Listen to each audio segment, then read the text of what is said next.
FlashStore.net, the internet's #1 beat marketplace. Awesome beats.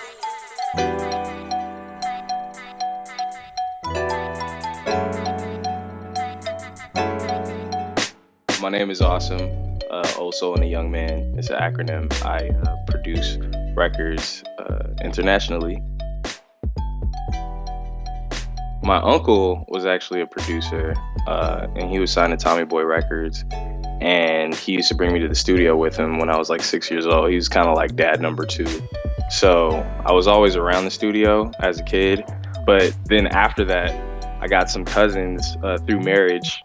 And we started a mini label, and because I didn't really have I didn't have an older brother or anything like that, they were kind of like my older brothers, and I wanted to impress them, so I started writing, like rapping first. I was writing lyrics first.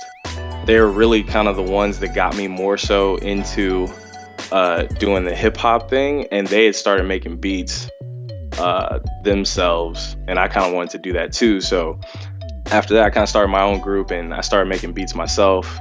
And it was almost like I just wanted to impress them. I wanted them to to accept me. I was always kind of like more introverted, so I always kind of kept to myself.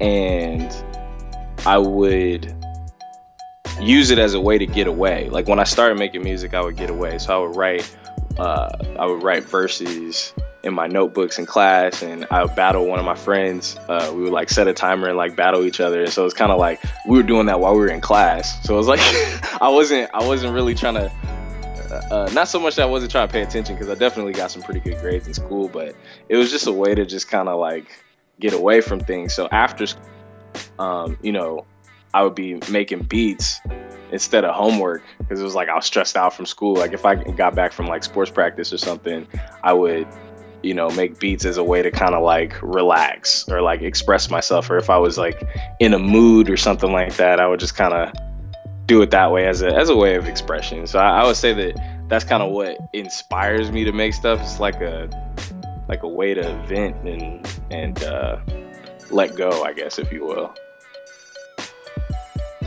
This is a conversation that I always have. I start with the chords. I know that there's a lot of different people that'll start with the drums, and I should probably do that maybe, but I start with the chords because I guess going back to how I grew up and what got me doing music in the first place, my uncle plays keys, and he actually used to play keys for John B, and he did records with Babyface and New Edition. So like I was really into the vibe of like smooth stuff. So I would really want to make sure that it was smooth. So I would start with the chords first to ensure that it was going to be smooth. And then I'd figure out what I would do with the drums afterwards. So chords first, or I guess back in the day it was like samples first, but I kind of like transitioned out of samples, but I'm kind of trying to bring it back. But for the sake of this, I start with chords first. I can't live without Fruity Loops. FL Studio is the way that I think creatively. It's my canvas. You know what I'm saying? So if I was a painter, I can't paint without a canvas. So, and I've used other programs, but FL Studio is really my go-to equipment piece. I would say I spend about 80% of my time doing business work. Like I spend the vast majority doing business work. I have a lot of spreadsheets and stuff like that, and a lot of clients that I kind of like keep up with, and I have to keep track of licenses and all sorts of stuff like that. So probably I spend more time on the business than on the creative than I would like to, but it's a business. If you want to make money, you kind of got to spend more time on the business side. I guess I stay motivated just by the lifestyle that I'm able to live. As far as like inspiration goes, it's kind of like sometimes I gotta wait until I hear something similar to like what I like. But there's a lot of different things that can kind of like affect my motivation. For example, like recently I released like 2 really good selling tracks. Like they sold exclusively in less than a week. And it's kind of that's a good thing, but it's also kind of like, how am I going to continue to like, take it to the next level each time? So that's kind of like another thing that I do to stay motivated, is just like, collaborating with other people.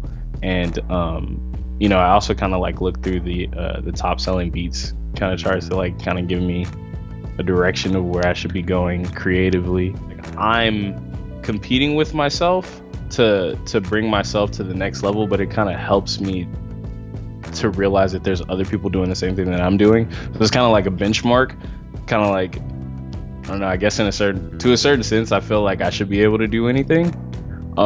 Maybe that's like, maybe that's a little bit cocky or something, but I feel like anybody can do anything if they put their work towards it. So, in a way I compete with other people, but it's more so just me seeing how far I can get. There's a lot of people out there that do a lot of like cookie cutter, like, copy beats. And I don't think that they're really establishing a brand to like where people will be like, I want to go to you for a specific sound. So you definitely have to have your own sound. Definitely got to have the business set up. Like, things got to be consistent across things. Like, you got to have like the same,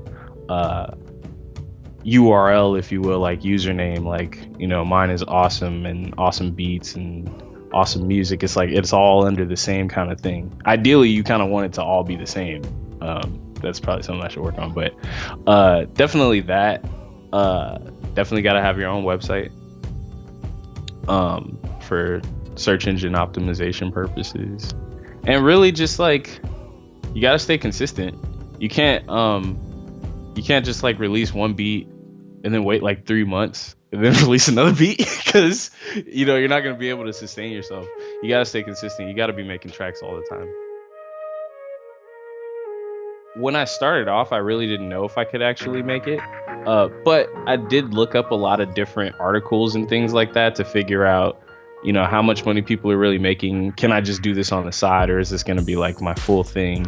And I worked at J. Crew for a year because I definitely wanted to have like that customer service experience. And people say that retail is like the worst thing that you could ever do, I guess, work-wise. And so while I was working at J. Crew, I remember I only made like $6,000 that year, like after taxes. And I had already started my beat making site and everything like that. But I didn't know if I was gonna like actually make it happen. And I did this one sale. I sold like 10 exclusives while I was working at J. Crew. So I was like texting on my phone because I was like a box boy in the back, because I knew that had like consistent pay, so I could like set aside some money for promotion and make beats, and I wouldn't have to be working on commission and stuff like that. So I was a box boy and I was working in the back, and I was texting and emailing this artist, and he said that he was going to pay me $3,000 for 10 beats. And I was just like, okay, I gotta act like I'm used to this, even though I'm not. Like I had never had that big of a transaction in my life. And mind you, like I had only made 6,000 at J. Crew that year. And so I'm like texting, and then it went through. And as soon as I got off of work, I went home and like sent him the beats, because this is actually before I was using my Flash Store. And that was when I was just like, okay, how much money am I really making? And I like went through my PayPal statements, and I saw that like I was making like 6,000 for the past like 3 or 4 months. And I was just like, screw this, I'm not working here anymore. So then I started taking it way more seriously at that point. But yeah, that was definitely a pivotal point for me. I think what makes me stand out online is like my personality, like my own, like who I am. I put who I am a lot into my work, I think. And I didn't really realize it until I started getting random phone calls, because I post my number everywhere, which is something I think a lot of people should do. A lot of people don't, but I post my number everywhere. People feel like people are going to call them and like do prank calls and stuff. It's like nobody even wants to talk on the phone anymore. So having it there is like, a thing. But I get phone calls all the time, and people are like, oh, wow, like, your stuff is like new and old at the same time. Like, you know, I keep it fresh, but I keep it old school. So it's like I'm kind of like rallying the base of like the new school and the old school. And that's kind of like what my name is. It's like old soul young man. That's what OSYM stands for. And so like along with that, you know, I'm very like philosophical about things. I'm like really into philosophy and like helping people like motivate and stuff like that. So I feel like, and I'm a like really laid back kind of chill person. So I'm very vibey. And I think that kind of like bleeds into my music. Like I'm very moody. So like, because I'm moody, it's like, I always want to make sure that my track gives you some sort of feeling that like you could really like a feeling that resonates with you. So that mixed with my personality, I think, is what makes me stand out.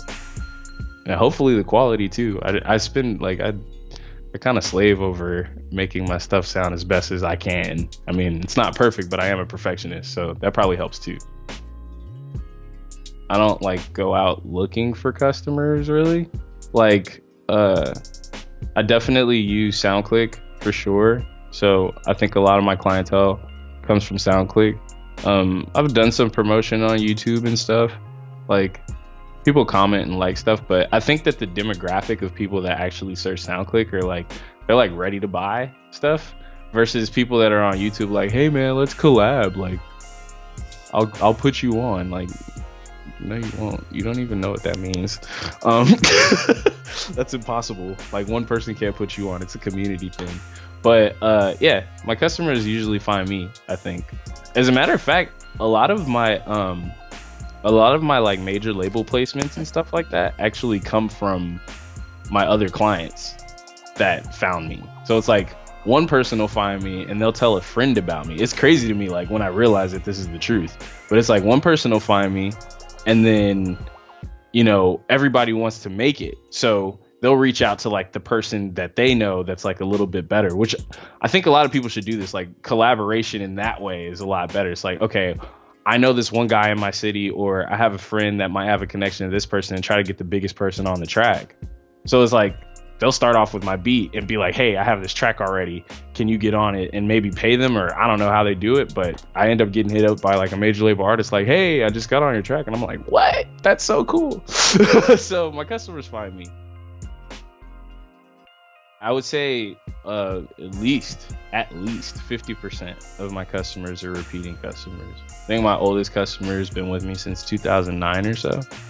A lot of people, because, you know, I got these spreadsheets, so I can see, like, you know, that name looks familiar. If I haven't reached out to them myself in a while, you know, I'll go check and it'll be like, oh, wow, you've been shopping with me since 2013 or 2012 or 2009. So, yeah, I have a lot of repeat customers. So if I do have their number, I'll, you know, for most people, I'll usually just send them a text message or something. If we end up needing a phone call, then we'll do that. But I kind of like check on people, see how their projects are coming along. You know, give them any advice if they ask for it. You know, in some cases, I'll like fly out and meet with people. So I do that, follow them. You know, a lot of people are like really weird about following people on social media and stuff. Like, you know, they like to keep their numbers low so that they look like a big deal. I personally just like to keep my numbers low because I don't want my timeline to look like crap. But yeah, you know, I follow people. If they interact with me, I'll follow them back. If they, you know, post their stuff and I see that they're taking music serious and not like a hobby, I'll follow them, tweet them and stuff every now and then. My number one marketing tip is to promote. I think a lot of people don't think about the fact that they need to promote. Like, you could have a business sitting there, but if nobody knows about it, you're not going to make any sales whatsoever. Like, you need to, it takes money to make money. I don't think a lot of people understand that. A lot of people think that, you know, if you just make good stuff that people will come. That's not the truth.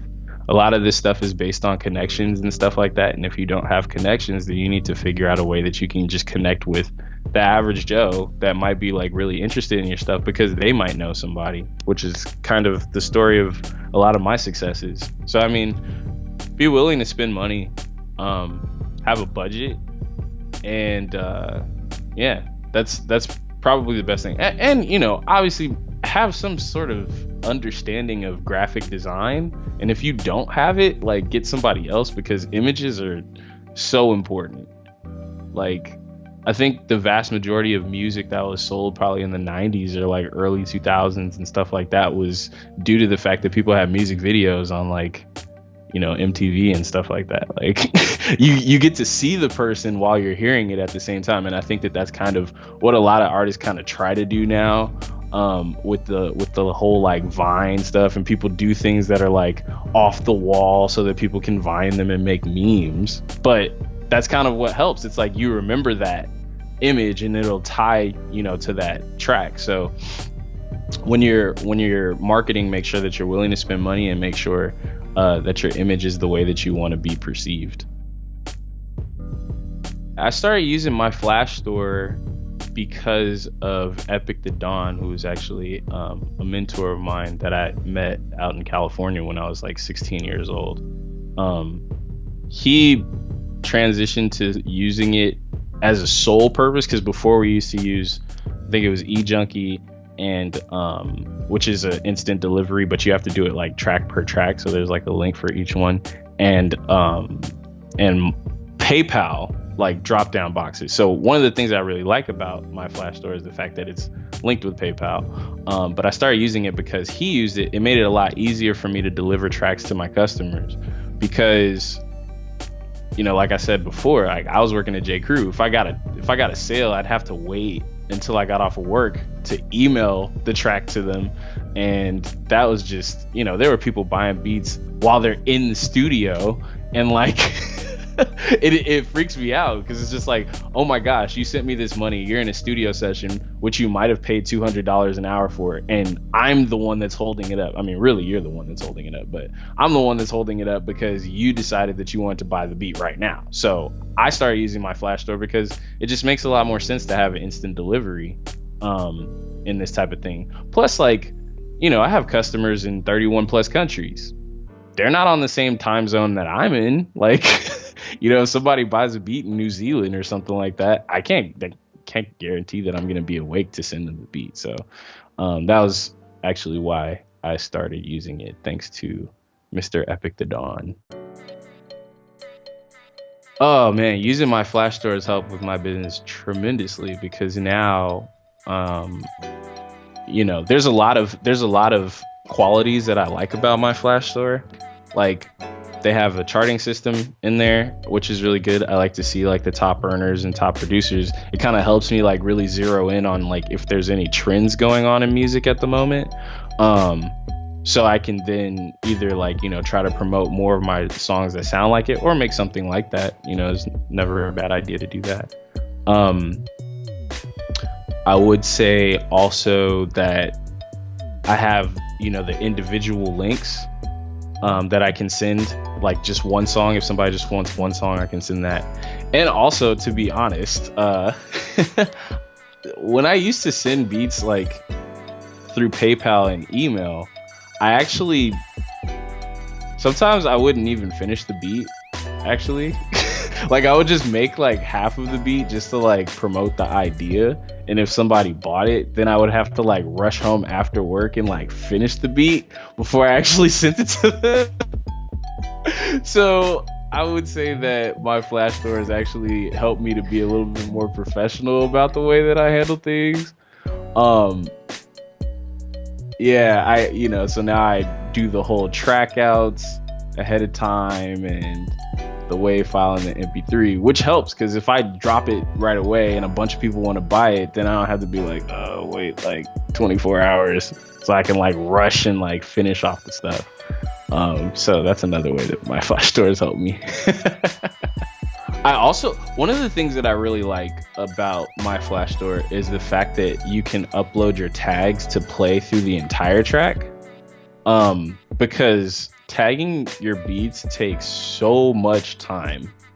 Like, I honestly wish that people weren't so like capitalistic in a way to like, if I uploaded a beat with no tags, that they wouldn't like just like steal it and rap on it, because That takes a lot of time out. So I like the fact that I can, just direct people to the sound player, to my site, to listen to the full track. That's definitely changed business too. Because I think for me, a lot of times I only promote part of the track, and I kind of say like, go to my main website to listen to the full thing. So they can listen to the full thing, but not steal it because my tags are all over it. Thanks to my Flash story. I am probably gonna have the most profitable year that I've ever had, because so far so good. It started off great. I've been expanding more. Like I like to collaborate with more people. I've been very weary about it because I'm kind of a control freak. So I'm very weary about who I collaborate with. It's important to me that they're open to like creative work. So I think I'm going to be collaborating with more people. Like I'm actually collaborating with New York Bangers when I go to New York in 2 weeks or so. And building with a couple of artists. I think, I needed to make sure that I had money where I needed it, so that I wasn't just like working with artists for free, but still working a day job. Because now this actually allows me to learn more instruments if I need to, incorporate that into the music that I create, and then I can, take it to the next level. So now that I have like some sort of money, I have the freedom to like travel to different places and work with people in studios more than I did before. So I'm also working on a little bit more of that too. Oh, wow. Online beat selling has meant everything. Literally everything. I have the car of my dreams, which isn't like a crazy car, but I wanted that car ever since I was 12. I've been able to help my family out. I'm able to eat, I'm able to live, and I can live anywhere. I have the freedom. I've traveled to Russia. I was in Moscow working, and I have plans of going to a bunch of different places. I'm thinking about moving to Morocco, actually. And that's not really to say that it's like super lavish, but it's just, there's this book that I read called 4 Hour Work Week, because I read a lot. And one of the things that they talk about is like, when you make a lot of money, but you're sitting at a desk job, the money doesn't really mean that much because you don't have any time to spend it. And it's not that I'm, trying to spend a lot, but I can give back. I never really had a lot of money at all. And I wouldn't say that I have a bunch of money now, but I do have freedom and luxury to treat my friends, the same friends that treated me when I didn't have money. And I can travel. I can help out and things like that with the family. Like I help out with the family. I can get people gifts finally. So it's like, it means a lot. I have more freedom than I've ever had before. So, selling beats online and the beat selling business and everything for me has changed my life. I helped somebody get a house. Like, you know what I'm saying? Like, I'm not going to say who it was, but I helped somebody get a house, and I helped, a couple of people's relationships improve, because I'm just like, I'm a person that feels like I can help other people. And I feel like having the freedom and the time that I do get, because it's an automated system, especially running through my Flash store, I can really like do more things. I'm more flexible with stuff, and I have the freedom that I can go and fly and meet with these artists. I don't have to like call my boss and be like, oh, I'm meeting with this artist that has a universal distribution, and I'm going to be meeting with Talib Kweli's producer. So is it cool if I take off for the next 2 weeks? Like, you know what I mean? I don't have to do that. I'm my own boss, and I can give other people, I can teach other people. I actually teach in the summers now because I have that freedom. I teach people how to produce music at a high school level. So, yeah, it's changed everything. Changed absolutely everything. First and foremost, use my Flash store. And I say that because it's such a pain. If somebody's getting started, you need to make sure, one, that you're making tracks all the time. Like all the time. You don't need to be doing anything else. If you want to make this your life and you want it to be a real career for you, in the time that you're not at whatever job you might be at, or if you're young, which is something I would definitely, if you're young, like I'm actually mentoring a couple kids that are in high school right now. you don't have any responsibilities, like, but eventually you're gonna get them. So what you need to do is make sure that in your spare time, you're making as many tracks as you can. You know, over time, you're gonna get better. Like, just like I got better. Once I started making more money, I took it more seriously. So absolutely, make tracks all the time. Even give them out for free. This is something that I feel like I didn't do myself, but I think I should have. For like a year or two, when you're just starting off, give your stuff out for free. Like, put a tag on it, but give your stuff out for free, because that's gonna get you known. Like, put your stuff up on YouTube, put your stuff up on SoundCloud, and just get that feedback. Allow people to comment on it everywhere, and put your stuff out just for free. Like, just take that L. Like, think of it as a cost of doing business, because you're going to benefit so much. You just start off giving everything out for free, make a bunch of stuff, you build a name for yourself, then you're not going to have to spend so much on marketing and stuff, because you'll already have a name for yourself, and you'll know what people like and what people don't like. And that way it'll be a lot easier for you to transition into it. You can't just like it. Yeah. Make a bunch of tracks and give it out for free. Put your name on it. Make sure that you have your social media in order. Like, if you have an Instagram or a Twitter or whatever, make sure that people can contact you. Leave a phone number if you can, so that people can talk to you, and just really, make a name for yourself. You want to give away really good stuff for free, because nobody wants crappy stuff for free. Like, you know what I'm saying? Like, it's a thing of value. You have to make sure that your value is high. So your value is going to be automatically high because it's free, but because so many people put stuff out for free, now it's not so much a cost benefit as much as it's an attention benefit. Like, it's like, you're costing my attention. You know how people say, like, pay attention, like, literally pay attention, like the time and energy that somebody gives, like the focus that they give, you know what I'm saying, is something of value. They're trading your value. You're trading your value by giving them something for free in exchange for their attention. So if you give out great stuff, like best beat you ever made, give it out for free. Don't keep it, give it out for free, because you're going to get better. You're going to get better over time. But if you made an amazing beat and you give that out for free, imagine how many people are going to get it. Everybody's going to be talking about you. You know what I mean? Like, when you look at some of these major label artists and stuff, it's like, you look at their catalog, they really only have like 100 songs out. I have 130 beats up for sale. I've sold like, I don't even know how many beats. Like, you know what I'm saying? But if you put out like a bunch of stuff, it doesn't take much for people to really kind of like build a wave behind you, and then people will talk.